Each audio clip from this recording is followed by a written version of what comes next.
and your whole life, you're learning step by step that you have to be very careful whom you trust and what the enemy has in store for you. Yes, it's a very, very intricate situation, and particularly because people are involved.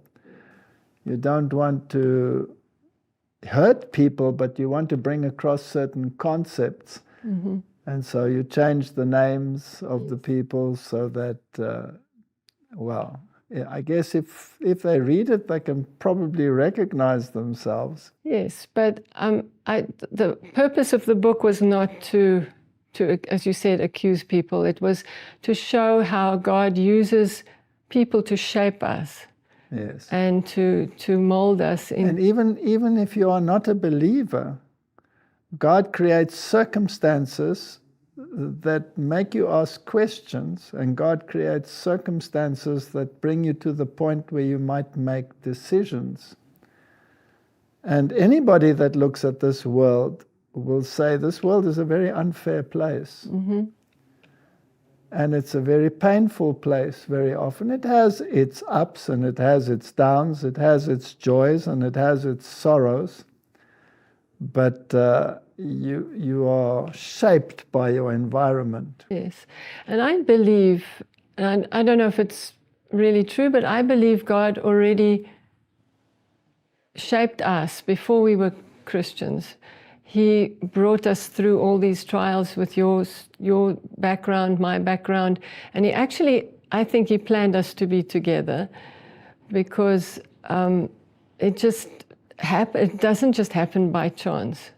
Nothing happens by chance. It's either providence mm-hmm.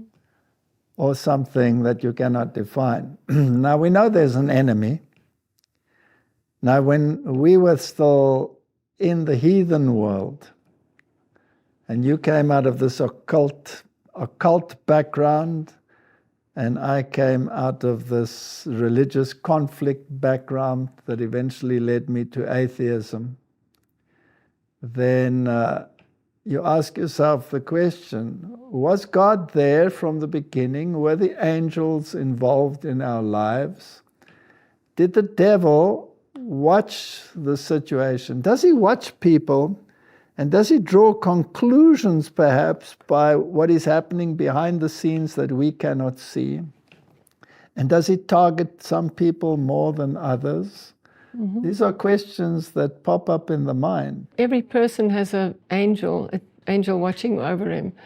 So I assume that Satan knows something that we can't see.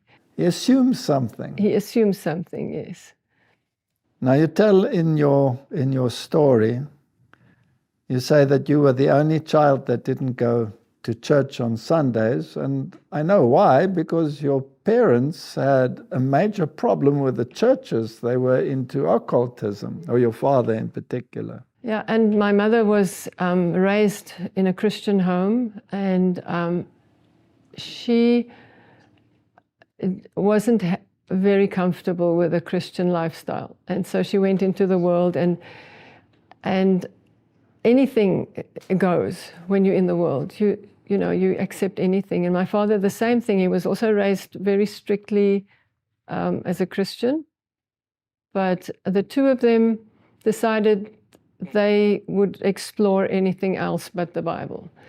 And so your father actually did explore the Bible, but he explored it from another angle. Yes, he believed that everything is misinterpreted in the Bible, and that there's a lot of spiritualistic things in the Bible. And he was looking for an esoteric truth. Yes.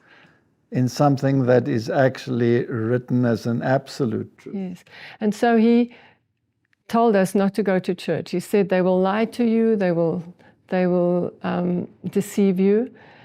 But I had this longing to know what is in a church, because my friends were all Christian, and I thought to myself, now why is God locked up in a church? At one stage I went from church to church during the day, and I tried to to find out what's in the church, but they were all locked. How old were you? I was probably about 10, around there. And then everything was locked, and I said to myself, why is God locked up in a church? How good can he be to the world if he's up in there in a church? And so it just shows you how little knowledge I had about God. And then I found this little chapel. It was a little stone chapel that was open. And I actually went inside and I said, wow, this is... My life was hard. I had a tough life as a child. And yes, I'm a little bit emotional.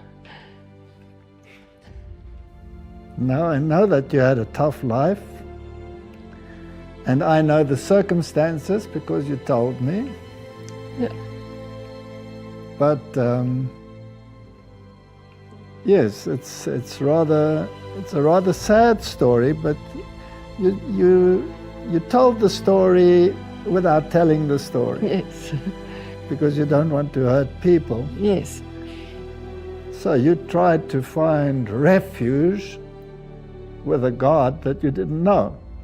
Yes. And all your classmates and all your school friends, they were all church going, but it was customary in South Africa for everybody to go to church. Yes. Of course you went to church. It was the thing to do, and you were the odd one out, so you were really in the minority, and you probably had some peer pressure. Yes, there was a lot of peer pressure because my grandmother sent me a beautiful Bible. Now, she was very religious. And I took this Bible. It was a thick Bible with golden letters, and I took it to my teacher, and I showed her. And she said, yeah, that's nice, whatever. So I put it in the desk, and after break, it was gone. Somebody had stolen it. And yes, whatever move I tried to make towards God was almost like there was a wall every time. And I remember you told me that the pastors of the other churches, they were not exactly very open towards you because they knew what background you came from. They despised what your parents or your father stood for. And so instead of being inviting towards you, they treated you like dirt. Let's just put it that way. Well, that was also part of the plan, I think, of God, so that we could meet, you and I, eventually. Well, in actual fact, they treated you so badly, some of those pastors. They scolded you. You had to walk how many kilometers to go to church on Sunday, and the only one because your parents wouldn't take you to church?